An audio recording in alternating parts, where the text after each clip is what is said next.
Nuclear energy के बारे में। देखो ऐसा है, जब सेकेंड वर्ल्ड वार चल रहा था, ठीक है, सेकेंड वर्ल्ड वार चल रहा था और जो जापान है, ये जर्मनी है, वो लगभग डोमिनेट कर चुके थे पूरी दुनिया के ऊपर, मतलब लगभग डोमिनेट कर चुके थे। तो यूएसए ने डिफरेंट इन्वेंशन कर रहे थे वो लोग, क्योंकि 4 साल ये युद्ध चले थे। तो उस समय एक एटॉमिक बम जिसे हम बोलते हैं, परमाणु बम बोलते हैं हिंदी में, उसका इन्वेंशन हुआ था। और उसका जो परीक्षण नहीं हुआ था, उसको डायरेक्ट जाके परीक्षण हिरोशिमा एंड नागासाकी पर ही हुआ था, गिराए गए थे। तब लोगों को पता चला था कि वास्तव में कि कितनी ज़्यादा एनर्जी होती है, न्यूक्लियर एनर्जी कितनी खतरनाक है। जिसने वो बम बनाया था उसको भी ये नहीं पता था कि ये इतना ज़्यादा खतरनाक बम हो सकता है, यानी कि इतनी ज़्यादा तबाही कर सकता है। और तबाही गिरने के बाद में नहीं है, गिरने के बाद में तो मर गए, चलो मर गए लोग, उसके बाद भी आज तक वहाँ पर लोग उस रेडिएशन के कारण टेढ़े मेढ़े पैदा होते हैं, ठीक है। किसी का पैर टेढ़ा होता है, कोई किसी विकार होता है, बहुत सारे विकार होते हैं। इतना ज़्यादा हार्मफुल था ये।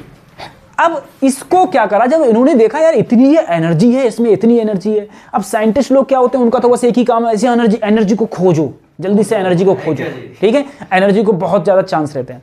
तो इन्होंने क्या किया, इस एनर्जी को, इसमें कौन से यूज होते हैं, इसमें रेडियो एक्टिव मटेरियल यूज होते हैं। कौन से material? Radio active material use होते हैं।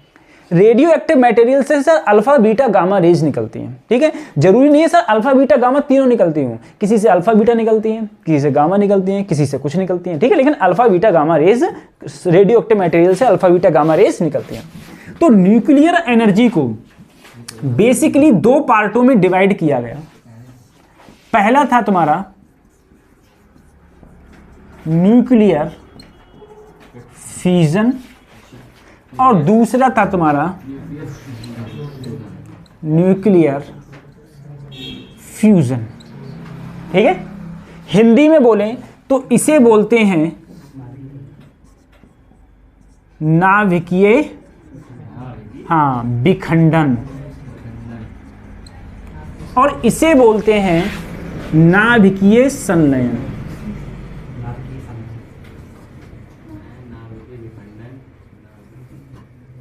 ठीक है, एक नाभिकीय विखंडन, एक नाभिकीय संलयन। अब सर नाभिकीय विखंडन को भी 2 टाइप से डिवाइड हुआ ये नाभिकीय विखंडन। सबसे पहले नाभिकीय विखंडन देखो होता क्या है। नाभिकीय विखंडन होता है जब कोई एक लार्ज मटेरियल, लार्ज एटम 2 या मोर देन 2 एटम्स में ब्रेक होता है, 2 या 2 से अधिक में टूट जाता है, तो उसको हम लोग क्या बोलते हैं? Nuclear fission. Sir nuclear fusion क्या होता है? न्यूक्लियर फ्यूजन होता है जब कोई एटम, जब कोई दो या 2 से अधिक एटम या 2 एटम, छोटे छोटे एटम मिलके एक बन जाते हैं, तो वहां पर क्या होता है? न्यूक्लियर फ्यूजन होता है। अब जरा समझना, न्यूक्लियर फ्यूजन यहां पर क्या था? यहां पर सर कोई एक कितने में टूटेगा? 2 में या 2 से ज्यादा में ये टूटता है, और वहां पर 2 मिलके क्या बनते हैं? एक बनते हैं, ठीक है। तो न्यूक्लियर फिजन में क्या कहता है ये? हैवियर न्यूक्लियस, कोई एक हैवी न्यूक्लियस होता है, जैसे यहां पर क्या है 92U235, heavy nucleus splitting into 2 और मोर देन 2 लाइटर न्यूक्लियाई। यानी कि जब कोई हैवी न्यूक्लियस 2 या 2 से अधिक छोटे न्यूक्लियस में क्या हो जाता है? ब्रेक हो जाता है, तो उससे उस रिएक्शन को हम लोग क्या बोलते हैं? Nuclear fission. न्यूक्लियर फिजन जैसे 92U235 यूरेनियम 235 पे मैंने क्या डाला? ये क्या है? न्यूट्रॉन। ये क्या है? न्यूट्रॉन। जब न्यूट्रॉन इस पर डाला तो ये 2 भागों में टूट गया, एक Ba और एक Kr, और कितने निकले? 3 क्या निकले? 3 न्यूट्रॉन्स निकले, और साथ में क्या निकली? एनर्जी। साथ में क्या निकली? एनर्जी। इस रिएक्शन को हम लोग क्या बोलते हैं? Nuclear fission. इस रिएक्शन को हम लोग बोलेंगे न्यूक्लियर फिजन। अब ये न्यूक्लियर फिजन रिएक्शन सरकार ने देखो, साइंटिस्टों ने देखा, अरे यहां से तो एनर्जी निकल रही है, यहां से क्या निकल रही है? एनर्जी। इन्होंने क्या करा? एनर्जी को फायदा उठाने के लिए इसको 2 भागों में डिवाइड कर दिया इसी रिएक्शन से। इन्होंने कहा एक तुम्हारी होगी कंट्रोल रिएक्शन। कंट्रोल रिएक्शन का मतलब क्या है, जिस रिएक्शन को हम क्या कर सकें, कंट्रोल कर सकें। और एक हो जाती है अनकंट्रोल रिएक्शन। अब सर कंट्रोल रिएक्शन क्या होती है? कंट्रोल रिएक्शन को हम लोग बोलते हैं, कंट्रोल रिएक्शन जो हम यूज करते हैं वो यूज करते हैं न्यूक्लियर रिएक्टर में। किस में यूज करते हैं? Nuclear reactor. इसे क्या बोलते हैं हम लोग? Nuclear reactor. न्यूक्लियर रिएक्टर को जो हमारा वो होता है नरौरा में है। न्यूक्लियर रिएक्टर हमारा कहाँ पर है? नरौरा में। ठीक है, नरौरा में है। नरौरा में, नरौरा कहाँ है? जो मथुरा जिला है, मथुरा जिले में एक नरौरा जगह है, वहां पर न्यूक्लियर रिएक्टर है, जिससे इस अभिक्रिया द्वारा क्या बन रही है? बिजली बन रही है। ठीक है, और ये रिएक्शन क्या रहती है? कंट्रोल। जब चाहे इसे बंद कर दे, जब चाहे इसे चला दे। अनकंट्रोल रिएक्शन क्या होती है? ये होती है बच्चों एटॉमिक बॉम्ब में। एटॉमिक, ठीक है, एटॉमिक बम जहां फूटता है वहां सर्वनाश कर देता है। ठीक है, ये रिएक्शन अनकंट्रोल रिएक्शन होती है एटॉमिक बम में। अभी हम इसके रिएक्शन की बात करेंगे। उससे पहले अगर मैं बात करूं, मैं बात कर रहा हूं न्यूक्लियर फ्यूजन की। देखो न्यूक्लियर फ्यूजन में क्या है, ये रिएक्शन कहां पर हो रही है? ये रिएक्शन बच्चों हो रही है इस समय सन में। ठीक है, तुमसे क्वेश्चन है बताओ सन में कौन सी रिएक्शन हो रही है? तो न्यूक्लियर फ्यूजन। वहां पर क्या होता है? वहां पर जो कोई भी दो एटम, दो न्यूक्लियाई आपस में मिलके एक हैवी न्यूक्लियाई में क्या हो जाते हैं? कन्वर्ट। देखो यहां दो छोटे थे, यहां बड़ा हो गया, यहां दो छोटे थे, यहां एक बड़ा हो गया। ठीक है, जब उसमें कन्वर्ट होते हैं तो साथ में क्या निकलती है सर? साथ में एनर्जी निकलती है। जैसे यहां पर 4 मेगा इलेक्ट्रॉन वोल्ट है, यहां पर 17.6 मेगा इलेक्ट्रॉन वोल्ट है। बस इस रिएक्शन की, क्या ये रिएक्शन अगर यहां पर हो सकती है? इस रिएक्शन की एक वो है जो सबसे ज्यादा तुमसे पूछी जाएगी। क्या ये रिएक्शन न्यूक्लियर फ्यूजन रिएक्शन तभी हो सकती है जब टेम्परेचर कितना हो? टेम्परेचर का देखना, टेम्परेचर जो हो वो 10 की पावर 7 से 10 की पावर 8 केल्विन हो। 10 की घात 7 से 10 की घात 7 से 10 की घात 8 केल्विन, इतना टेम्परेचर होना चाहिए तभी ये रिएक्शन होगी, अदरवाइज नहीं होगी। और दूसरी इंपॉर्टेंट बात, जो प्रेशर हो, प्रेशर, वो प्रेशर हो 10 की पावर 16 ATM। कितना प्रेशर हो? 10 की पावर 16 ATM। अभी यहां पर प्रेशर कितना है? 1 ATM। कितना है? और कितना प्रेशर हो? 10 की घात 16 ATM। सही है, अगर इतना प्रेशर यहां हो गया ना, सब कुछ के खत्म, कुछ नहीं बचेगा, कुछ भी नहीं बचेगा। इसका आधा भी हो जाए तब, इसका 1/4, अरे इसका अगर ये समझो अगर इसका 2% भी हो जाए तब कुछ नहीं बचेगा, और तो सब छोड़ दो। इतना प्रेशर हो और इतना टेम्परेचर हो। अब इतना टेम्परेचर और इतना प्रेशर कहां पर होता है? हमारा कहां है? सन पर। इसीलिए सन पर ये रिएक्शन हो रही है जिसे हम क्या बोलते हैं? न्यूक्लियर फ्यूजन बोलते हैं। ठीक है, तो एक बार फिर देखो, हम लोग न्यूक्लियर फिजन और न्यूक्लियर फ्यूजन। न्यूक्लियर फ्यूजन में क्या है? दो हैवी, कोई एक हैवी न्यूक्लियस टूटता है 2 या 2 से अधिक में, और साथ में क्या निकलती है सर? एनर्जी निकलती है। फिर इस रिएक्शन को साइंटिस्टों ने 2 भागों में डिवाइड कर दिया है। एक होती है कंट्रोल, जो किसमें होती है? न्यूक्लियर रिएक्टर में। एक होती है अनकंट्रोल, जो क्या होती है? एटॉमिक बम में होती है। ठीक है, इसकी बात। अब देखो नाभिकीय संलयन में सर जब 2 या 2 से अधिक न्यूक्लियाई मिलकर एक बन जाते हैं तो क्या? तो एक हैवी न्यूक्लियस बनता है, और उस हैवी न्यूक्लियस के साथ में हमें क्या मिलती है सर? एनर्जी मिलती है। ये कब रिएक्शन हो सकती है? जब टेम्परेचर 10 की पावर 7 से 10 की पावर 8 केल्विन टेम्परेचर हो, और जो हमारा प्रेशर हो वो क्या हो? 10 की पावर 16 ATM। क्या अगर मैं क्वेश्चन ऐसे पूछूं, बताओ हाई प्रेशर और हाई टेम्परेचर पर कौन सी रिएक्शन होती है? तो तुम कौन सी बोलोगे? न्यूक्लियर। तब भी तो यही बोलोगे भाई कि हाई टेम्परेचर और हाई प्रेशर पर कौन सी रिएक्शन होती है? बोले न्यूक्लियर फ्यूजन। दूसरी बात ये है सर, ये सब तो तुमको याद रहता है, लेकिन ये रिएक्शन याद कर लो ऐसे कि ऐसे ही।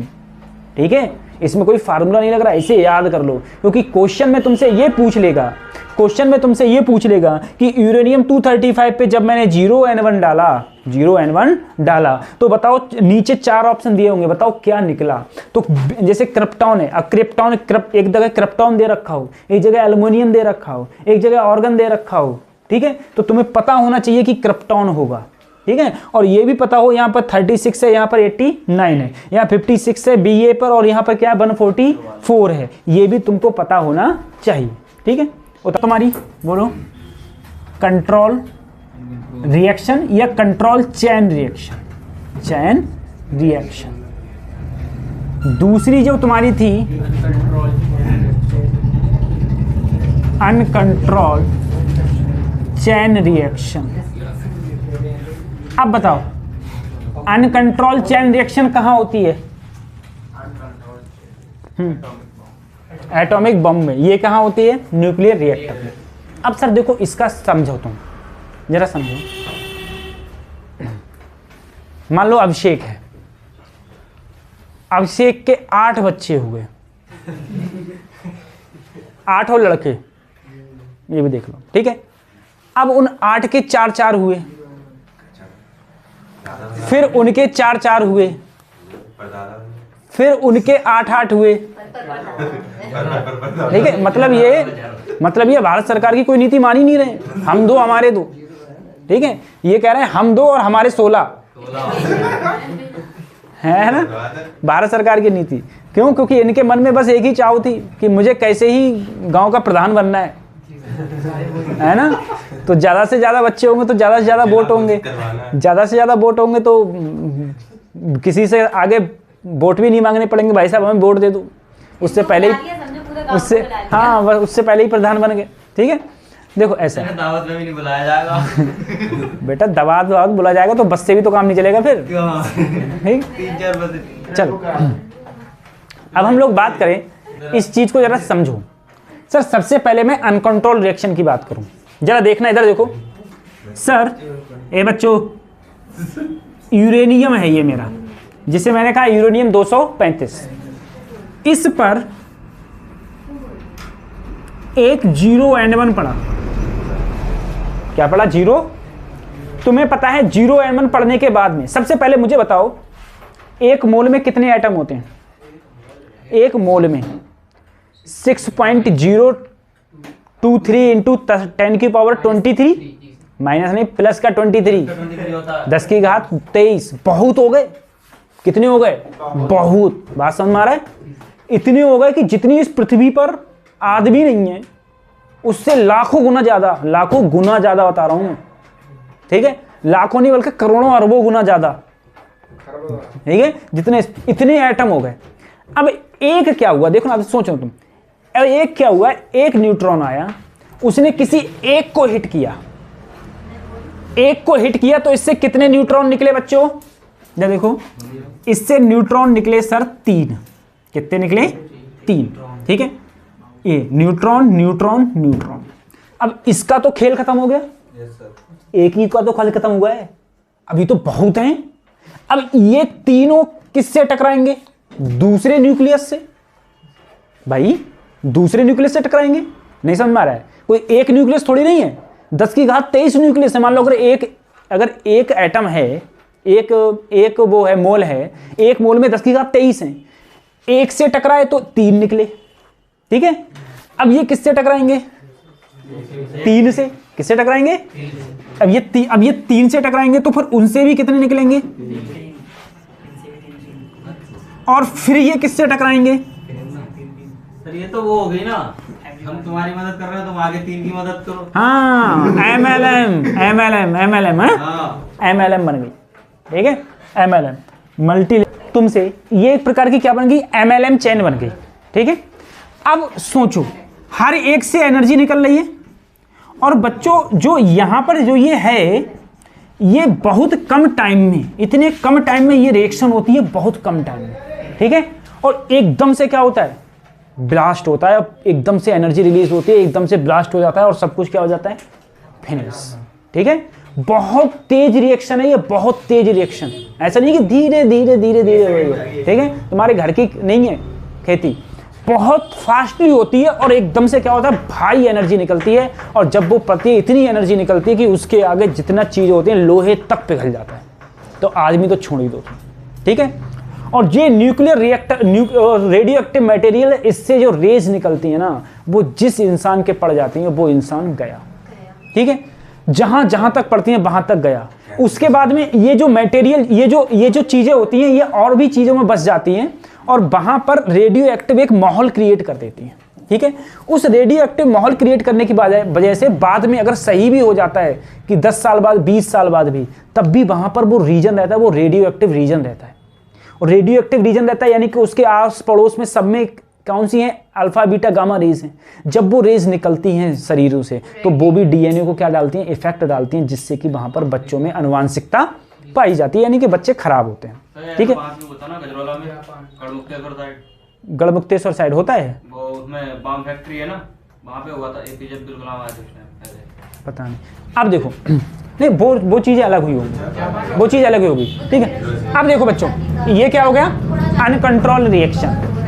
अब बात करें हम लोग कंट्रोल रिएक्शन की। देखो कंट्रोल रिएक्शन में क्या होता है, सर मेरे पास यूरेनियम था, यूरेनियम में कितने गए बेटा, यूरेनियम पे देखो 10N1 आया, कितने निकले सर, 3 निकले।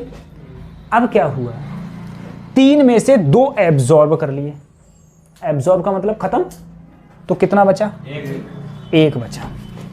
अब ये भी 1 बचा, अब इससे भी कितने निकले बेटा, 3, इसमें भी 2 क्या कर लिए, फिर इससे क्या निकले, 3, फिर 2 एब्जॉर्ब, फिर इससे क्या निकले, 3, फिर 2 एब्जॉर्ब, फिर निकले 3, फिर 2 एब्जॉर्ब, फिर 2 एब्जॉर्ब। और तुम्हें रोकनी है रिएक्शन, रिएक्शन रोकनी है तो तीनों क्या कर लो, तो तीनों एब्जॉर्ब, कोई न्यूट्रॉन बचा ही नहीं, तो स्ट्राइक किसे करेगा, रिएक्शन वहीं रुक गई।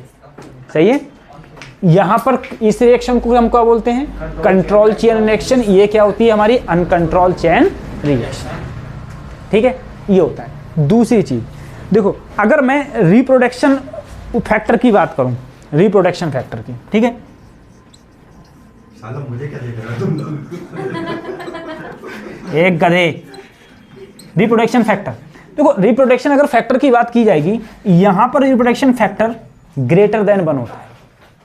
ठीक है, ग्रेटर देन 1 होता है। क्यों, क्योंकि 1 से 3 प्रोड्यूस हुए, फिर 3 से फिर 3 प्रोड्यूस हुए, तो यहां पर जो फैक्टर रहेगा वो 1 ज्यादा रहेगा। और जब रिप्रोडक्शन फैक्टर ज्यादा रहता है तो वहां की जनसंख्या बढ़ती है। ठीक है, ऐसे यहां पर क्या बढ़ रहे हैं, यहां पर ये जो न्यूट्रॉन्स है वो क्या हो रहे हैं, बड़ा इंक्रीज हो रहे हैं। यहां पर जो रिप्रोडक्शन फैक्टर है बच्चों, यहां पर क्या रहेगा, बोलो, यहां पर रिप्रोडक्शन फैक्टर क्या रहेगा, बोलो, R is greater than 2 equal to 1। यहां पर क्या रहेगा, 1 रहेगा। जो पहले था वही बाद में मिला, यानी कि यहां पर 1 रहता है, यहां पर ग्रेटर देन 1 रहता है। ठीक है, ये क्वेश्चन भी तुमसे पूछा जा सकता है। इसे उतारने कर रहे हैं न्यूक्लियर रिएक्टर की। ठीक है, न्यूक्लियर रिएक्टर कुछ इस टाइप से बना हुआ होता है, ये इस टाइप का होता है। ठीक है, अब सबसे पहले ये है, इसके अंदर एक चैम्बर होता है। इस चैम्बर में फ्यूल की जो छड़ें होती हैं ना, वो लटकी रहती हैं। ये फ्यूल की छड़ें लटकी हुई हैं। पहले प्रोसेस पूरा सुन लें, उसके बाद में हम सबका एक एक करके काम बताएंगे। अब ये जो रॉड्स होती हैं, ये लगाई जाती हैं कैडमियम की रॉड्स। कौन सी रॉड्स है, कैडमियम रॉड्स। अब सर क्या होता है कि जैसे ही मैं इसमें 0N1 डालता हूं, जैसे यहां पर क्या डालूंगा, 0N1, और इसमें इधर क्या है बेटा, ये पानी है, और इसके अंदर क्या रहता है, फिर हैवी वाटर। इसके अंदर फिर क्या रहता है, हैवी वाटर। ठीक है, अब देखो, जैसे ही मैंने एक न्यूट्रॉन इस पर डाला, न्यूट्रॉन ने इस फ्यूल के साथ रिएक्शन करी, और वो फ्यूल से क्या निकले बेटा, 3 न्यूट्रॉन्स निकले। क्या निकले, 3 न्यूट्रॉन्स। और 3 न्यूट्रॉन्स निकलने के बाद में एनर्जी रिलीज हुई। अब वो 3 न्यूट्रॉन्स ने में से 2 न्यूट्रॉन्स को एब्जॉर्ब कर लिया। किसने, कैडमियम रॉड्स ने। कैडमियम रॉड्स ने 2 को क्या कर लिया, एब्जॉर्ब। फिर 1 बचा, 1 ने फिर फ्यूल के साथ रिएक्शन करी, फिर से 3 निकले। 3 में से 2 फिर से किसने एब्जॉर्ब कर लिए, कैडमियम रॉड्स ने। ठीक है, अब सोचना कि सर जो वो न्यूट्रॉन्स निकलते हैं ना, उनकी जो काइनेटिक एनर्जी होती है या उनकी जो वेलोसिटी होती है वो बहुत ज़्यादा होती है। तो यहाँ पर D2O का काम ये है कि वो इनकी वेलोसिटी को क्या कर दे, कम कर दे। उनकी वेलोसिटी को कम कर देगा, तभी तो अच्छे से ये कैच कर पाएगी कैडमियम रॉड्स। अगर वेलोसिटी को कम नहीं कर पाए तो ये कैडमियम रॉड कैच नहीं कर पाई। पता चले यहां से निकले 3, इसने 1 ही को एब्जॉर्ब किया, 2 ने फिर से स्ट्राइक की, फिर 6 निकला, ये होगी पागल। बोले इतना एब्जॉर्ब कैसे करें हम, बात समझ में आ रही है। तो इसीलिए हैवी वाटर का यूज किया जाता है। चाहो तो तुम हैवी वाटर यूज कर लो, चाहे तुम कर लो ग्रेफाइट, लेकिन सारे रिएक्टर्स में यूज क्या करते हैं हम लोग, हैवी वाटर। हैवी वाटर एक बहुत अच्छा मॉडरेटर है। क्या बोलते हैं इसे, मॉडरेटर। मॉडरेटर मतलब रोकने की पावर, या रोकता है। किसको किसको रोकता है ये? न्यूट्रॉन्स को। किसको रोकता है? न्यूट्रॉन्स को। वो भी न्यूट्रॉन्स की गति को क्या करता है? कम करता है, जिससे कि हमारी कैडमियम रॉड्स न्यूट्रॉन को क्या कर ले? एब्जॉर्ब कर ले। अच्छा, उसके बाद में देखो जो एनर्जी रिलीज हुई, यहां से जो एनर्जी रिलीज हुई वो एनर्जी देखो, जैसे बर्तन होता है तुम्हारा, ठीक है, नीचे गैस जल रही है, ऊपर बर्तन में पानी गर्म हो रहा है, ऐसे ये ऊपर वाली दीवार है ये। अब जब अंदर हीट होगी तो ये बाहर वाली भी क्या होगा? हीट होगा, जिससे ये पानी क्या हो जाएगा? गर्म हो जाएगा। जब ये पानी गर्म हो जाएगा तो पानी गर्म होके ऐसे जलेगा, ऐसे जाएगा। तुमने वो देखा है गीजर कैसे काम करता है बेटा? उसमें ऐसे ही तो ऐसे तो होती है और बीच में आग जल रही होती है, तो पानी जब उससे गुजरता है तो पानी भी क्या हो जाता है? गर्म हो जाता है। पानी क्या हो जाता है? गर्म। अब यहाँ पर ये गर्म पानी इससे जा रहा है, इसने क्या किया? इस पानी को गर्म कर दिया, इस पानी को इतना मात्रा में गर्म कर दिया, इतने मात्रा में कि ये पानी क्या बन गया? स्ट्रीम बन गया। क्या बन गया? भाप। ठीक है, और वो भाप डायरेक्ट किस पर पड़ी? टरबाइन पर। अब टरबाइन का काम क्या है? देखो टरबाइन ऐसे होती है, इस पर पड़ी, ये नीचे गई, ये आ गई, इस पर पड़ी, ये नीचे गई, तो चक्का घूमने लगा। ठीक है, और जैसे ही घूमा तुरंत तुम्हें क्या प्रोड्यूस हुई? लाइट प्रोड्यूस हुई। जैसे ही चक्का घूमा तुरंत की तुरंत तुम्हें क्या प्रोड्यूस होगी बच्चों? लाइट प्रोड्यूस हो गई। लाइट प्रोड्यूस हो गई। ठीक है, अब क्या हुआ? ये भाप यहां आई, कंडेंसर ने ठंडा किया भाप को, ठंडा करने के बाद में यहां पर आया पानी, फिर से गर्म हो रही है, ऊपर देखो गर्म हो रही है, भाप बन रही है। भाप कहाँ रही है? नीचे आके ठंडा होके, सब कुछ ऐसे प्रोसेस चलता रह रहा है।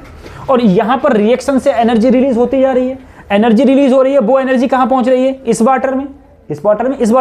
ये वाटर क्या हो रहा है? गर्म होके इसे गर्म कर रहा है, ये भाप बना के टरबाइन को घुमा रहा है। तो बेसिकली सारा खेला किसका है? टरबाइन को घुमाने का। बस हम एनर्जी कौन सी यूज कर रहे हैं? हम लोग न्यूक्लियर एनर्जी यूज कर रहे हैं, न्यूक्लियर एनर्जी। अब देखो इसमें फ्यूल कौन कौन से लिए जा सकते हैं? फ्यूल यूरेनियम ले लो, थोरियम ले लो, ये प्लूटोनियम के ये ले लो, Pu 32-39 ये 239, 240, 241 ये ले सकते हैं। ठीक है, ये फ्यूल हो गया। सर कंक्रीट बॉल किस लिए है? कंक्रीट बॉल इसलिए जिससे कि यहाँ के जो अल्फा बीटा गामा रेज हैं, ठीक है, वो कंक्रीट से इससे बाहर ना आए, इसीलिए बहुत मोटी कंक्रीट की क्या ली जाती है? बॉल ली जाती है। अब ये क्या काम है? इसका क्या है? ये क्या है बेटा? मॉडरेटर है। ठीक है, ये मॉडरेटर है। ये क्या करती है? ये न्यूट्रॉन्स को क्या करती हैं बच्चों? एब्जॉर्ब करती हैं। न्यूट्रॉन को क्या करती हैं?